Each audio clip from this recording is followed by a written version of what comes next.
Hey there again, everybody. You know what time it is. It's another Strange and Bizarre Cases compilation. All the weird and dark cases I've come upon recently while researching that aren't really long enough to be their own video. So sit back and enjoy.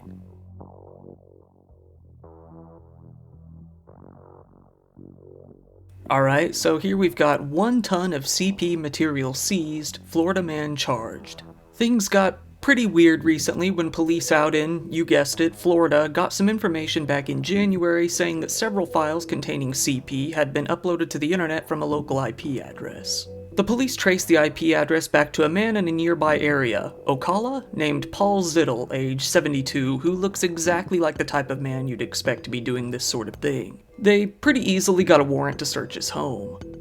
During the raid on the house, Paul apparently got pretty defensive when the cops tried to search his bedroom, forbidding them from entering. After a while, he relented, but he still insisted on accompanying them on their search.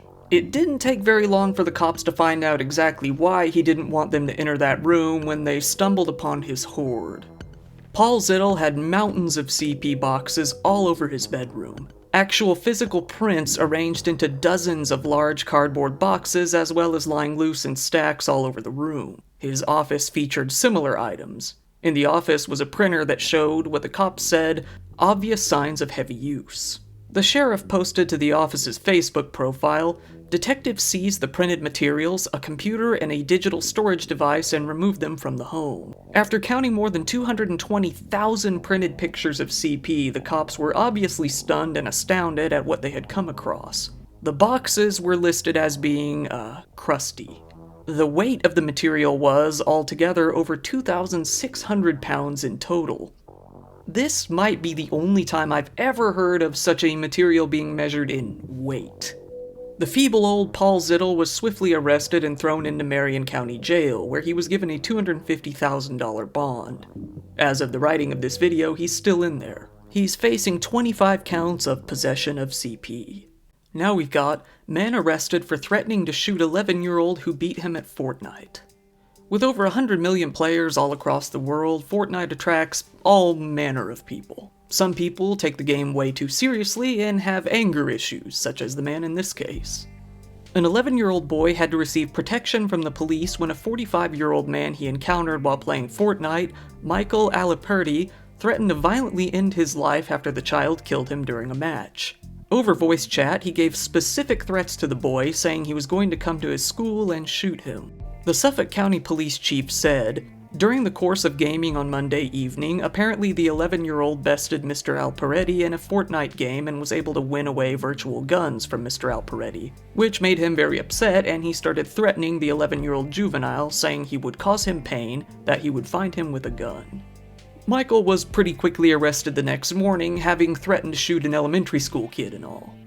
He was arrested in his home at about 1:40 a.m. He went on to plead not guilty to aggravated harassment and acting in a manner to injure a child. Michael's neighbors were disturbed by the allegations against him, with one of them saying that the incident was, quote, "disturbing, inappropriate, and not okay on every level."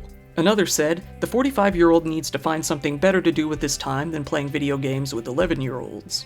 And one more chimed in with, "So many parents out there who are not managing their children's time on social media as well as games." The criminal's mother herself told the media, "I am very upset," saying that she could only respond with, "What do you mean threatening?" when she heard about the allegations against her son. She was crying as she defended her son, saying that he was just a normal, simple man who owned a landscaping business. She felt that her son was merely having some interesting fun and lost his cool when it came to being beaten by a child. The police, as they usually do in a case like this, simply urged parents to monitor their children's activity online more closely.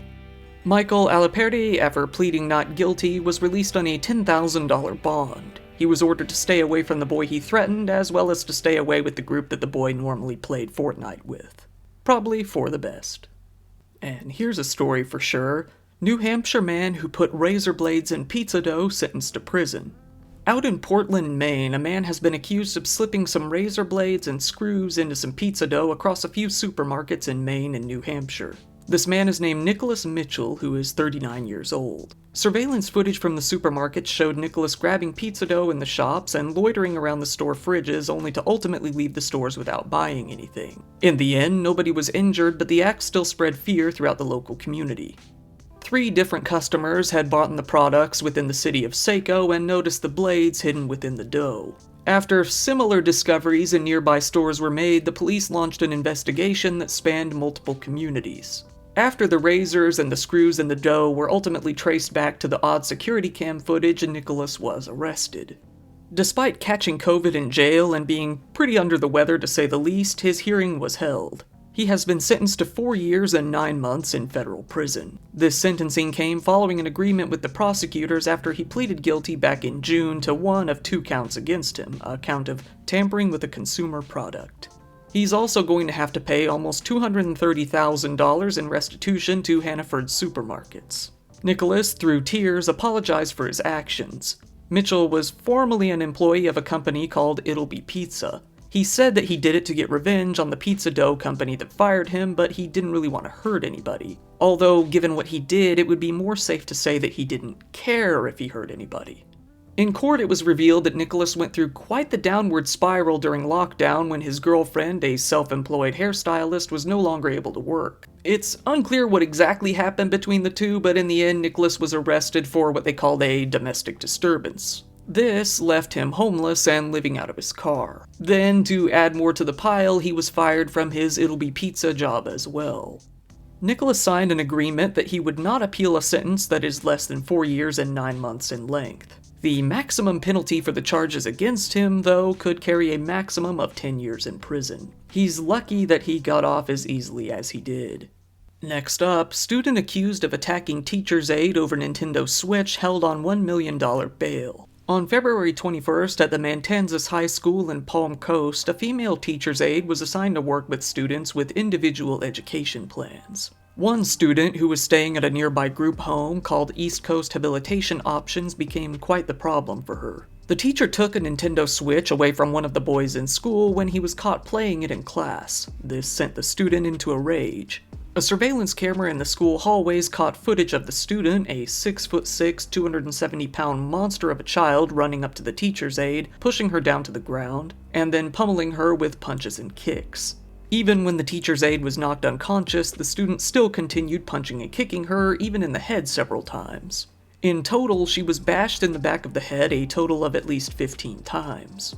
A crowd converged on the two and they were able to, after a struggle, finally forcefully pull the kid off of her. The student was taken away in handcuffs while medical personnel took care of the teacher's aide. This was when the boy thought that it would be wise to spit toward the victim, yelling that he was going to kill her for what she had done. The teacher's aide remained on the floor for several minutes before standing back up.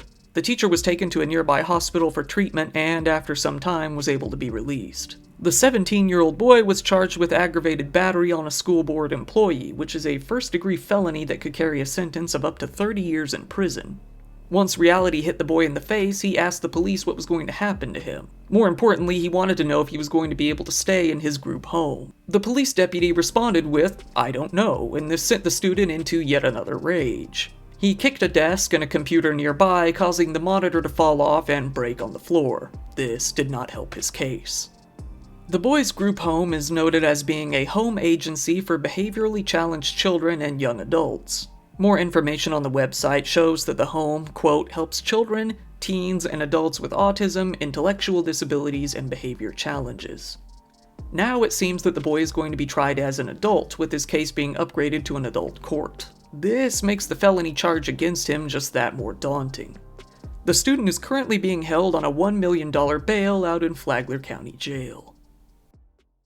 Now here's a really bizarre case coming out of China. Chinese man who robbed a gas station and spent 14 years in cave hiding finally surrenders.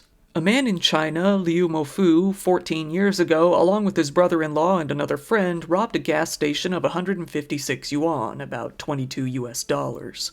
After getting the money, they bought some fireworks and then spread the remaining change amongst them equally. After the 3 men decided to part ways, both of the other accomplices were caught by the police. Feeling the walls closing in on him, Liu decided to go off the grid in order to avoid being captured. He decided that he would lay low in a cave until the heat died down.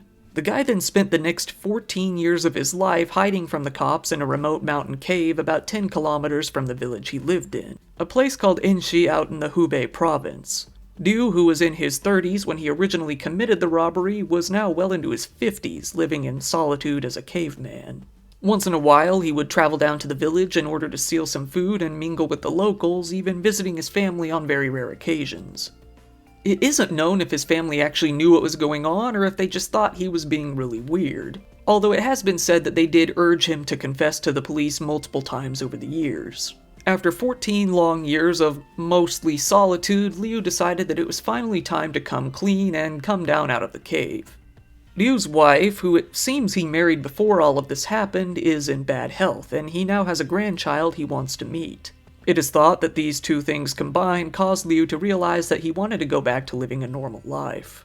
Even after surrendering to the police and being arrested, it is still pretty likely that Liu is going to have to serve out the full sentence for his crimes. Robbery in China is often treated much more harshly than in other countries, even a robbery of such a small amount of money. It's expected that he's going to have to serve anywhere from 3 to 10 years in prison. The irony in all of this is that if he had just surrendered in the first place, he would have already been out of prison long ago and would already be living a normal life again. Instead, he chose to effectively give him a 14-year sentence, being confined to a grimy old cave instead of a jail cell, on top of the prison sentence he was fated to serve regardless. Here's a controversial one. Del Mar Union School Board member resigns after arrest during human trafficking operation in Florida. Here we have the case of a man named Scott Wooden, who was arrested on February 11th on suspicion of soliciting for prostitution. The big scandal here is that Scott had been serving on the Del Mar Union School Board out in California for over 10 years. He resigned from the school board upon being arrested on the previously mentioned charges. However, as bad as things already seem, they were actually much more complicated than that.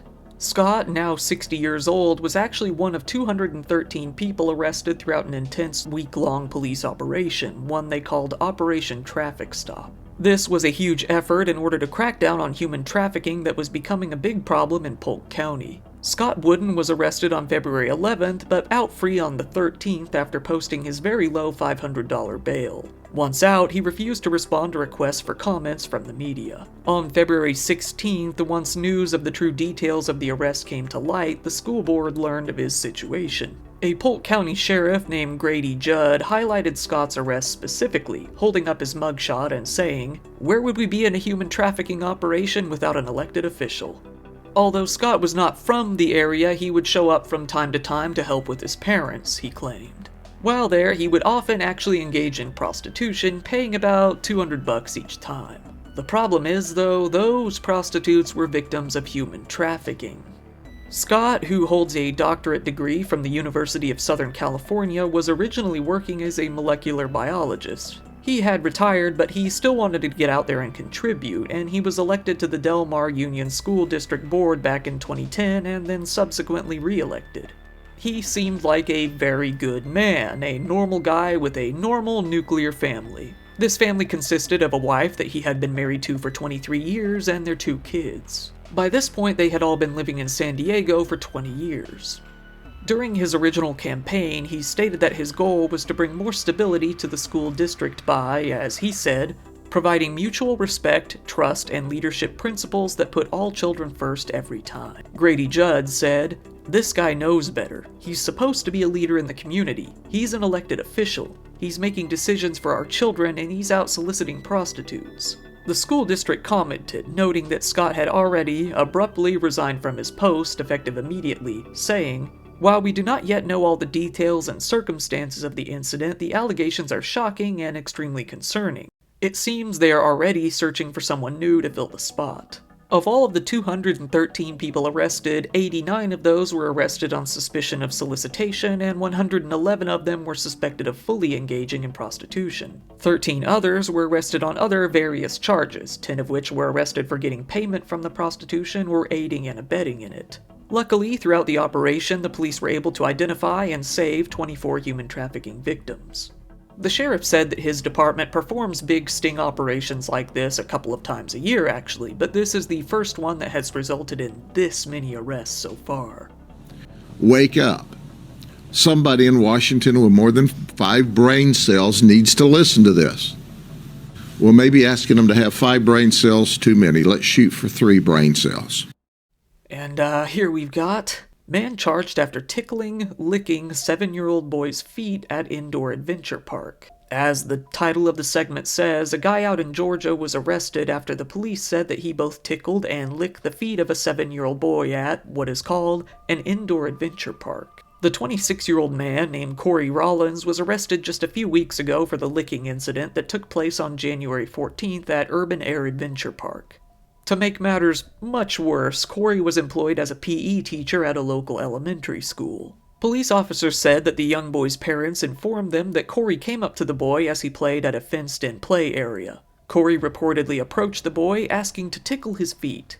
After doing so, he requested that the boy remove his socks. Upon this, he proceeded to lick both of his feet. The owner of the business said that Corey reportedly entered the building without any kids of his own by himself. However, others have countered this claim, saying that he did enter with his family originally, they just left before him. In the end, does it really matter? The business owner further stated that no security cameras captured the whole ordeal because this particular location was just out of the camera's view. He said that he was going to increase the amount of cameras within the building in order to cover these blind spots. Corey Rollins is facing charges of non-aggravated child molestation. He has since been fired from his job as a PE teacher, thank God. And this one. Minnesota father allegedly uses moose antler, shovel to fatally beat man he's suspected of abusing children. This particular incident took place because a man named Levi William Axtell, age 27, had a long ongoing conflict with an unnamed 77-year-old man. Levi claimed that the 77-year-old had stalked his 22-month-old daughter over a period of months, but admitted that, quote, nothing was ever sustained, likely meaning that there was no actual physical contact. But he would often see the man's car parked outside of his daughter's daycare and even got a restraining order against him at one point. When it comes to whether or not the 77-year-old actually had a history of assaulting kids, it appears that, yeah, he did. There was a case against him that took place in Minnesota back in 1979. It seems that he assaulted a 6-year-old girl and he was in jail for that until the mid-1980s. Wanting to protect his daughter and possibly other children as well, Levi drove his white Dodge Caravan up into the driveway of the 77-year-old man's home. He smashed up his vehicle and then ran inside the house. The man's closest neighbors heard screaming coming from inside the home. Levi had picked up a shovel he found on the man's deck and taken it inside, bashing him over the head with it about 20 times. He then grabbed a large moose antler nearby and finished him off, smashing it over the man's head several more times. Neighbors then witnessed Levi running from the scene. Levi hopped back into his car and drove straight down to the local police station. Completely covered in blood, he entered the building with his hands on his head, confessing that he had just killed a man. The police went out to the victim's home and found him lying there dead next to a bloody shovel.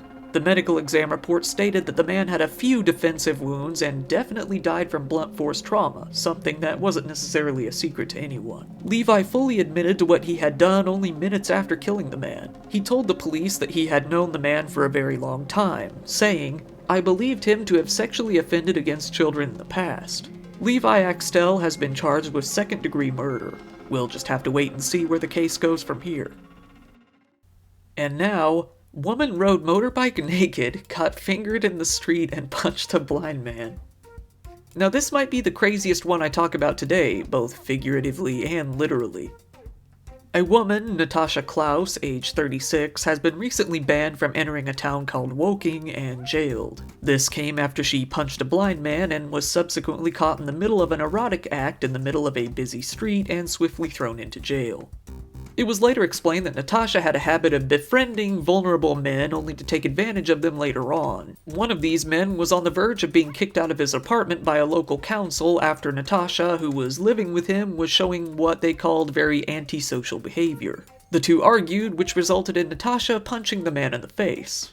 Because the man was blind, he couldn't actually tell if Natasha hit him with a balled fist or simply slapped him with an open palm. Assault either way.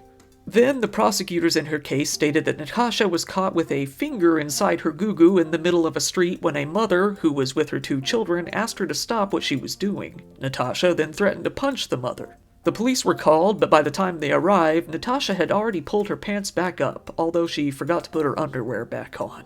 The trial revealed that she had also been caught driving through the town of Surrey on a motorbike, completely naked, although she wasn't actually arrested in relation to that event. While being arrested, Natasha even assaulted 2 police officers, along with calling them some pretty unsavory, naughty names. The woman was described by the judge as a mess, not only due to what she had done, but also due to the fact that she showed up to court over 4 hours late. The defense said that Natasha was exhibiting odd behavior because she was addicted to huffing butane gas. The judge looked at her and told her plainly, "Your life is a mess." The judge elaborated, saying, "Any assault on a vulnerable person is very serious indeed, as is any attack on the police officers who we have a moral obligation to protect. You are a mess. Your life is a mess. I spoke to your son earlier, and it is a testament to something in your son's life that he's never been to court and finds this whole situation awful. I have made a criminal behavior order against you, restricting your movements and behavior."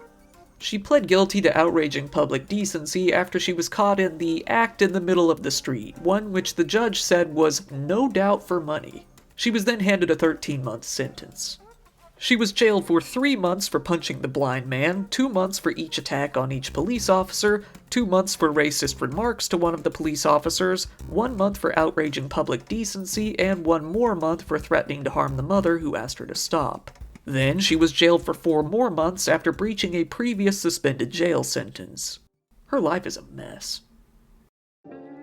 Once again, thank you for watching my video. This one is, a little later than usual. I wanted to get that April Fool's video out on April Fool's Day, and that worked out fine. If you found the content interesting, please give it a like, as it really helps out in the algorithm, and if you want to see more content like this, feel free to subscribe, as I post one of these kinds of videos every month.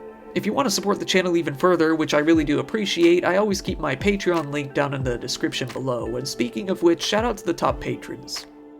We have Emilia Morales, Darlene, Minnie Tina, Ron Murillo, Travis Billings, Lettuce, Lord Fool, Jim Dowell, Kimmy Leffel, Melina Lee Williams-Haas, Motaz Hawk, Impalato, Stephen Jamie Kramer, Max Sword Guy, L, Rain Noir, Pao Yang, April Diamond, Starfade, Astral, Grack, Angie, Rick of Work in Progress USA, Sash Johnson, Marianne McCurdy, Buttery Frankus, Wafrans, Jules Latona, Arctic Cat, Alan Damiani, Adrian Lawley, Marsh, Rinsenstein, Kim Peak, Lux Alpaca, Charity, Scoochie Main, Jackie, and Mark Barnett. Let me also mention George Lopez, who for some reason is on Patreon and is paying the full amount, but it's not showing in the top patrons. I apologize for not mentioning you earlier. You are all the greatest, of the best, of the good. This has been your host Kyle, thank you, and good night.